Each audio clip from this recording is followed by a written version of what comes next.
BBAలో university second rank, third rank సాధించడం Sun international విద్యార్థులకే సాధ్యం. నమస్తే, తెలుగు న్యూస్కి స్వాగతం. నేను గోపికృష్ణ.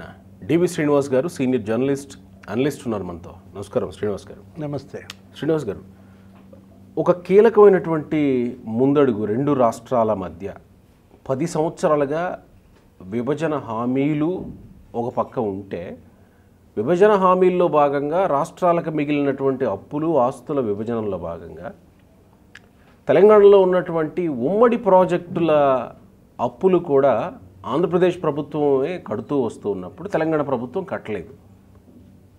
58-42 రేషియోలో అప్పులు కూడా విభజించుకున్నప్పుడు, ఆ ప్రకారంగా చూసినప్పుడు మొట్టమొదటిసారిగా ఒక స్టెప్ చంద్రబాబు నాయుడు ఆధ్వర్యంలో, రేవంత్ రెడ్డి ఆధ్వర్యంలో, ఇద్దరు ముఖ్యమంత్రుల ఆధ్వర్యంలో, రెండు రాష్ట్రాల ముఖ్యమంత్రులు, మంత్రులు కలిసి చర్చించుకున్న తర్వాత ఈరోజు 2,500 కోట్ల రూపాయలు ఆంధ్రప్రదేశ్ ఖాతాలో జమ అయినాయి. అప్పుల కింద తెలంగాణ నుంచి కేంద్రం మధ్యలో కలుగు చేసుకొని వాటిని ఆంధ్రప్రదేశ్ ప్రభుత్వ ఖాతాలో జమ చేయించింది అనేటువంటి వార్త ఒక ప్రధానమైనటువంటి మీడియా ఛానల్ తెర మీదకు తీసుకొచ్చింది.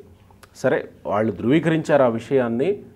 ప్రభుత్వం వైపు నుంచే ఇంకా ఏమి రాలా, అవునా కాదా అనే విషయాన్ని. కానీ ఇంత ప్రయారిటైజ్ కేంద్రం నుంచి ఇప్పుడు రెండు రాష్ట్రాల మధ్య ఉన్నటువంటి అప్పుల విషయంలో ఇంత ప్రయారిటీ కేంద్రం తీసుకోవడానికి కారణం ఏంటి? చంద్రబాబు నాయుడు ప్రత్యేకంగా ఇనిషియేట్ తీసుకోవడమా, లేకపోతే గతంలో ఉన్నప్పుడు ఇనిషియేట్ తీసుకోలేకపోయారా?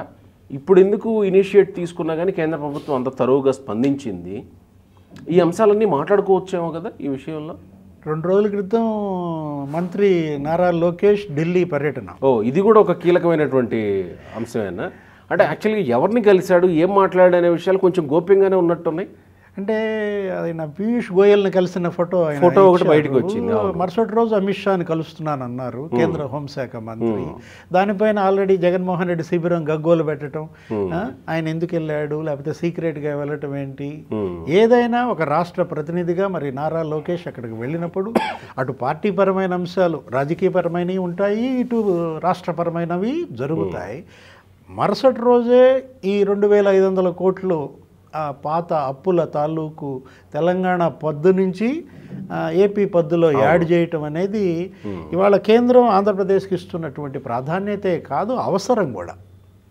ఎందుకంటే మరి 10 లక్షల కోట్ల అప్పుల్లో ఆంధ్రప్రదేశ్ అంటే రాష్ట్రానికి అవసరం, 10 రాష్ట్రానికి అవసరాన్ని కేంద్రం గుర్తించింది కదా. ఎందుకంటే అంటే గతంలో అవసరం లేదా అనుకోకూడదు. ఎగ్జాక్ట్లీ, నా ప్రశ్న కూడా ఉంది కదా. ఏది 10 ఏళ్లలో అవును కదా, జగన్మోహన్ రెడ్డి కాదు, మోడీ 1.0 లేకపోతే మోడీ 2.0లో రానటువంటి నిధులు 3.0లో వస్తున్నాయి. 3.0లో వర్షంగా వస్తుందంటే అందులో బడ్జెట్లో కూడా చూసాం కదా మనం, 15,000 కోట్ల రూపాయలు అమరావతికి.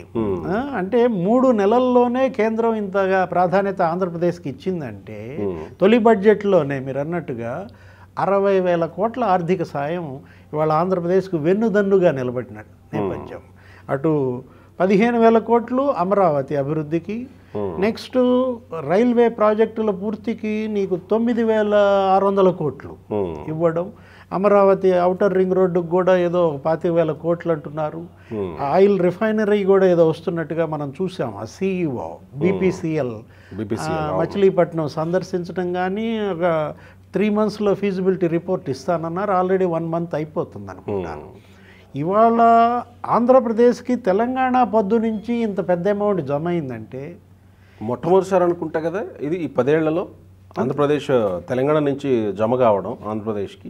ఈ వార్తతో మనకేంటంటే ఈ 5 ఏళ్లలో విభజన చట్టంలో అంశాలు కొలిక్కొస్తాయి. 2 రాష్ట్రాలకి న్యాయం జరుగుతుంది. నష్టపోయినటువంటి ఆంధ్రప్రదేశ్కి కొంతమేర ఊరట లభిస్తుంది అనేది మనకి కనపడుతున్న అంశం అన్నమాట. దీంతో పాటు పనిలో పనిగా విద్యుత్ బకాయిల సమస్య ఉంటుంది. అవును, అది పెద్దదన్నమాట. ఏదో దగ్గర ఒక 5-6 వేల కోట్ల రూపాయలు మాకు విద్యుత్ బకాయిలు రావాలని ఆంధ్రప్రదేశ్ అంటే, అసలు వడ్డీ కలుపుకుని 7,000 కోట్ల రూపాయల వరకు ఇక్కడ తెలంగాణ ప్రభుత్వం మాకు ఆంధ్రప్రదేశ్ నుంచే రావాలంటోంది.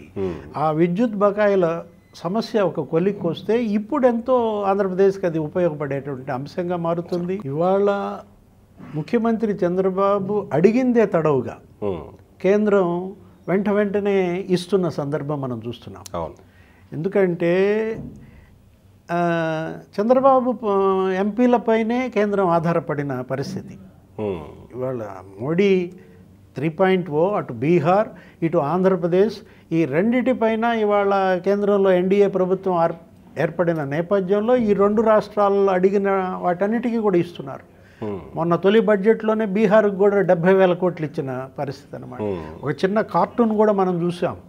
ఏదో హ్యాండ్ స్టిక్స్తో మోడీ వేసి ఇక్కడ ఈ స్టిక్కి ఏమో చంద్రబాబు బొమ్మ, అక్కడ ఆ స్టిక్కి నితీష్ బొమ్మ. పార్లమెంట్లో కూడా చాలామంది మాట్లాడారు, రెండు ఊతకర్రలతో నడుస్తుంది ఇప్పుడు మోడీ ప్రభుత్వం అని. ఎలా నడిచినా కూడా అది సక్రమంగా నడుస్తుందా లేదా, దేశానికి మేలు జరుగుతుందా లేదా, ఆంధ్రప్రదేశ్ ఇవాళ నిలబడాలి. 10 ఏళ్లలో ఆంధ్రప్రదేశ్కి అన్యాయం జరిగింది. మోడీ 1.0లో మొదటి 3 ఏళ్ళు ఎన్డీఏ అక్కడ ఎన్డీఏ ఇక్కడ ఉన్నప్పుడు వర్షం కురిసింది, నిధుల వర్షం మనం చూసాం. ఇవన్నీ అప్పుడే వచ్చినాయి. ఏది ఈ 11 అత్యున్నత విద్యా సంస్థలు కానీ, ఈ ఎయిమ్స్ కానీ, ఐజరు, ఐఐటి, IIIT అన్నీ వచ్చిన నేపథ్యంలో అటు లాజిస్టిక్స్ హబ్గా కూడా ఆంధ్రప్రదేశ్ మారింది. అప్పుడే ఈ సోలార్ పవర్ ప్లాంట్స్ కూడా వచ్చాయి. బాగుంది కదా అనుకునే సందర్భంలో ఏమైపోయింది, ఆ చిన్న ప్రత్యేక హోదా లిటికేషన్ ఏదో తెచ్చాడు జగన్మోహన్ రెడ్డి. అప్పుడు కూడా చెడగొట్టింది అక్కడే. ఆ ప్రత్యేక ట్రాప్లో పడినట్టు అనుకోవాలి. మోడీ మాటల్లో చెప్పాలంటే ఆ రోజు మోడీ చంద్రబాబుతో అన్నాడని, బాబు నువ్వు జగన్ ట్రాప్లో పడుతున్నావు జాగ్రత్త అని. ఈయనేమో ఇంకా ఇక్కడ ప్రజల డిమాండ్ ప్రత్యేక హోదా చుట్టూతో తిరుగుతోంది కాబట్టి ప్రత్యేక హోదా డిమాండ్తో ఈయన కేంద్రంలో మంత్రుల్ని వెనక్కి పిలిపించటం. ఫలితం ఏం జరిగింది, రాష్ట్రం నష్టపోయింది. ఫలితం జగన్మోహన్ రెడ్డి సీఎం అయ్యాడు. 5 ఏళ్ళు విభజన నష్టం కన్నా జగన్మోహన్ రెడ్డి చేసిన నష్టం ఎక్కువ అనేది ఇవాళ చర్చ బలంగా నడుస్తుంది. అంటే ఈరోజు ఈ 2,500 కోట్లు వచ్చినాయి అంటే గతంలో ఉన్నటువంటి ముఖ్యమంత్రుల మధ్య సయోధ్య లేకపోవడం, లేకపోతే ఇచ్చిపుచ్చుకునేటువంటి ధోరణి లేకపోవడం వల్ల రాలేదు అని అనుకోవడానికి కూడా లేదు కదా. గతంలో ఉన్నటువంటి ముఖ్యమంత్రుల మధ్య సయోధ్య ఉంది కదా. సరే చంద్రబాబుకి కేసీఆర్కి మధ్య అంటే సయోధ్య లేదు, ఆ పరిస్థితి మనం చూసాము. కానీ జగన్కి కేసీఆర్కి మధ్య సయోధ్య ఉండనే ఉంది కదా. అంటే జగన్ అడగకనే తీసుకురాలేకపోయాడు అనుకోవాలా?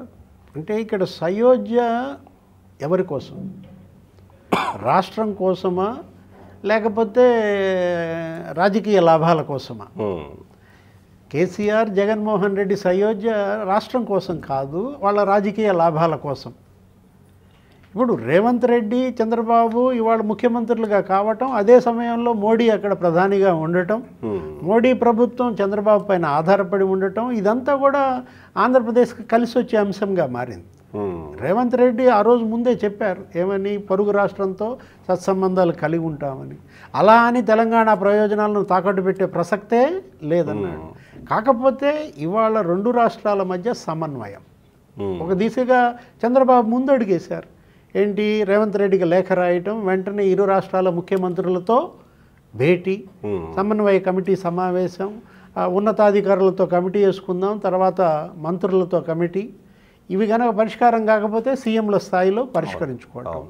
కేంద్రం ఇవాళ పెద్దన్న పాత్ర పోషించాలా. 10 ఏళ్ళైనా విభజన చట్టంలో అంశాలు అమలు కాలేదంటే ట్రాజడీ. ఇక్కడ తెలంగాణకి ఇవ్వలేదు, ఇవ్వాల్సిన బాధ్యత కేంద్రం పైన ఉంది. ఏది ఆ బయ్యారం దగ్గర ఆ స్టీల్ ప్లాంట్ కావచ్చు, లేదు ఆ ఎన్టీపీసీ ఆ 4,000 మెగావాట్ల విద్యుత్ ప్లాంట్లు కానీ, లేకపోతే ఇంకా గిరిజన ట్రైబల్ యూనివర్సిటీలు ఉన్నాయి. ఏదైతే ఆ రోజు తెలంగాణకు హామీ ఇచ్చారో అవి ఇక్కడ నెరవేర్చాలి. తెలంగాణ నుంచి ఆంధ్రప్రదేశ్కి రావాల్సినవి కూడా ఇప్పించాలి. ఎందుకంటే ఇది సంపన్న రాష్ట్రంగా ఏర్పడింది, అదేమో 10 లక్షల కోట్ల అప్పుల్లో కూరుకుపోయింది. ఇద్దరి మధ్య ఇంత గ్యాప్ ఉన్నప్పుడు ఆ గ్యాప్ని భర్తీ చేసే దిశగా కేంద్రం చేయూత ఇవ్వాలి. తెలంగాణని కొట్టి ఆంధ్రాకి పెట్టమనం, తెలంగాణ కూడా కొంత త్యాగం చేయాలి. ఆంధ్రాని నిలబెట్టాల్సిన బాధ్యత ఏంటి, కేంద్రం పైన ఎంత ఉందో తెలంగాణ పైన కూడా అంతే ఉందన్నమాట. సహకారం వీళ్ళ నుంచి వాళ్ళు కోరుకునేది అది పరస్పర సమన్వయ సహకారాలతో జరగాలి. ఇప్పుడు ఏదో ఆంధ్రప్రదేశ్కి ఏదో తవ్వి తలకెత్తుతున్నారు, మాకు ఇవ్వలేదని మళ్ళీ దీంట్లో రెచ్చగొట్టే పనులు చేయకూడదు. ఇక్కడ బీఆర్ఎస్ కాచు కూర్చున్నట్టుంది. ఇవాళ వచ్చిన ఆల్రెడీ మొదలెట్టారుగా, మొన్న బడ్జెట్లో ఇచ్చినప్పుడే మొదలెట్టారు కదా. ఏది ఆ 15,000 కోట్లు అమరావతికి ఇచ్చినప్పుడే అంతకుముందు రేవంత్ రెడ్డిని ఏ విధంగా క్రిటిసైజ్ చేశారో మనం చూసాం. ఒకటి అక్కడ ఉన్నది ఎన్డీఏ, ఆంధ్రప్రదేశ్లో ఉన్నది ఎన్డీఏ, కాబట్టి ఉంటుంది ఆ మధ్య ఆ మాత్రం సహకారం సమన్వయం. ఆంధ్రప్రదేశ్కి ఇవాళ మరి అనేక అంశాలు పెండింగ్ ఉన్నాయి ఇప్పటికీ కూడా కేంద్రం దగ్గర. పోలవరం పూర్తి చేయాల్సిన బాధ్యత కేంద్రాంది. ఫస్ట్ బడ్జెట్లో ఆ మాట కూడా చెప్పారు, ఏది పోలవరం పూర్తి చేసే బాధ్యత మాదే అన్న. మరొక కలిసి వచ్చే అంశం ఏంటి, ప్రకాశం జిల్లాని వెనుకబడిన జిల్లాల జాబితాలో చేర్చారు. చంద్రబాబు ఏది అడిగితే అది చేస్తున్నారన్నమాట.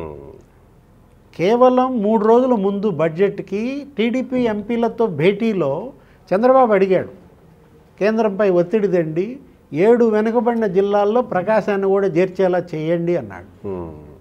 సీన్ కట్ చేస్తే 3 రోజుల తర్వాత ప్రకాశం యాడ్ అయింది. ఇవాళ పారిశ్రామికంగా ఆంధ్రప్రదేశ్ నిలబడాలి, పెట్టుబడుల గమ్యస్థానంగా ఆంధ్రప్రదేశ్ మారాలి, అక్కడ ఎంప్లాయ్మెంట్ పెరగాలి, అక్కడ స్వయం సమృద్ధి సాధించాలన్నమాట. ఆ దిశగా చంద్రబాబు కష్టపడుతున్నాడు. ఒక చక్కటి పోటీ నడుస్తుంది. నిన్న రేవంత్ రెడ్డి మనం చూసాం, అమెరికా వెళ్ళాడు. అక్కడ మొత్తం వాళ్ళందరితో సమావేశమై నీకు దగ్గర దగ్గర మరి 36,000 కోట్ల పెట్టుబడులు అతను ఆకర్షించిన నేపథ్యం. ఒక 32,000 కోట్లు అక్కడ ఉన్నటువంటి తెలుగు వాళ్ళే. ఒక 4,000 కోట్లు ఏమో కొరియా నుంచి వస్తాన. దీంట్లో 36,000 కోట్ల పెట్టుబడులు మరి రేవంత్ రాబట్టగలిగాడంటే దాన్ని అందరూ ఆహ్వానించాలి. మీరు మంచి జరిగితే స్వాగతించండి, చెడు జరిగితే విమర్శించండి. రాజకీయ లాభాల కోసం రాష్ట్ర ప్రయోజనాలని మీరు తాకట్టు పెట్టకూడదు. ఈ దిశలో ఇవాళ అక్కడ వైఎస్ఆర్ కాంగ్రెస్ పార్టీ, ఇక్కడ బీఆర్ఎస్ ప్రధాన పాత్ర పోషించాలి. విమర్శలు సిద్ధాంతపరంగా జరగాలే తప్ప కక్షపూరితంగా జరగకూడదు. ఇవాళ ఈ వచ్చిన 2,400 కోట్లు కేటీఆర్ రానికి ప్రెస్ మీట్ పెట్టి రేవంత్ రెడ్డి వైఫల్యం అని మళ్ళీ దీనిలో రాజకీయ లాభాలు తీసుకెళ్ళిపోతున్నారు ఆంధ్ర వాళ్ళు అని మళ్ళీ పెట్టి అలాంటి సాహసం చేయగలరు అనుకోవచ్చా? అంటే ఇక్కడ ఏం జరుగుతోంది, ఈ దేనికైనా తెగిస్తున్నారు. ఇక్కడ ఇంకొక పాయింట్ కూడా ఉంది సార్. కేవలం ఇప్పుడు 2,500 కోట్లు అని అంటే ఈ 2.5 నెలల్లో అప్పులు లేకుండా ఆంధ్రప్రదేశ్ ప్రస్తుతం ఉన్నటువంటి పరిస్థితులు మనం చూస్తూ ఉన్నాం. ఇబ్బడి ముబ్బడిగా అప్పులు లేకుండా, తాకట్లు పెట్టకుండా రాష్ట్రాన్ని రన్ చేస్తూ ఉన్నారు. ఉద్యోగులకు మాత్రం జీతాలు 1వ తేదీనే ఇస్తూ ఉన్నారు. ఇది కూడా చెప్పుకోవాల్సిన అంశమే. ఇందులో అందరూ ఆశ్చర్యపోతున్నారు, ఎక్కడి నుంచి తెస్తున్నాడు ఈ డబ్బులు. జగన్మోహన్ రెడ్డి మంగళవారం అవ్వగానే ఆర్బీఐ తలుపు కొట్టేవాడు. అవును కదా, మంగళవారం అవ్వగానే నీకు 4,000 కోట్లు వస్తే తప్ప ఇక్కడ జీతాలు ఇవ్వని పరిస్థితి. అసలు 15వ తారీఖు కూడా జీతాలు రాలేదు ప్రభుత్వ ఉద్యోగులకు, రిటైర్డ్ గవర్నమెంట్ ఎంప్లాయీస్కి. ఇటు ఈ సామాజిక భద్రతా పెన్షన్లు ఈ వృద్ధులకు కానీ వితంతువులకు కానీ ఇవాళ 1వ తారీఖు అందరికీ ఇచ్చేస్తున్న నేపథ్యం. 3వ నెల నడుస్తోంది అప్పు తేకుండా. అవును, పళ్ళ బిగువన నడుపుతున్నాడు. ఇది కదా సంపద సృష్టి అంటే. అందరూ ఏమంటారు, చంద్రబాబుని ఎగతాళి చేస్తారు, సంపద సృష్టి అంటాడు. ఈయన పెద్ద పీసీ సర్కార్, కరెన్సీ ముద్రేస్తాడు అన్నట్టు. సంపద సృష్టించడం అంటే ఇదే, పొదుపు చేయడం. నెక్స్ట్ ఇక్కడ వనరులు పెంచడం, పెట్టుబడులను ఆకర్షిస్తే ఇవాళ ఈ కంపెనీలన్నీ కనుక వచ్చినట్లయితే, నిన్న వరల్డ్ బ్యాంక్ ప్రతినిధులు వచ్చారు, ఏడీబీ ప్రతినిధులు వచ్చారు, అక్కడ మొత్తం చూశారు. ఏది అమరావతిలో కొండవీటి వాగు ఆ ఏరియాలో వాళ్ళు ఏదో లోన్ ఇచ్చేటటువంటి ప్రతిపాదనలు ఏవో నడుస్తున్నాయి.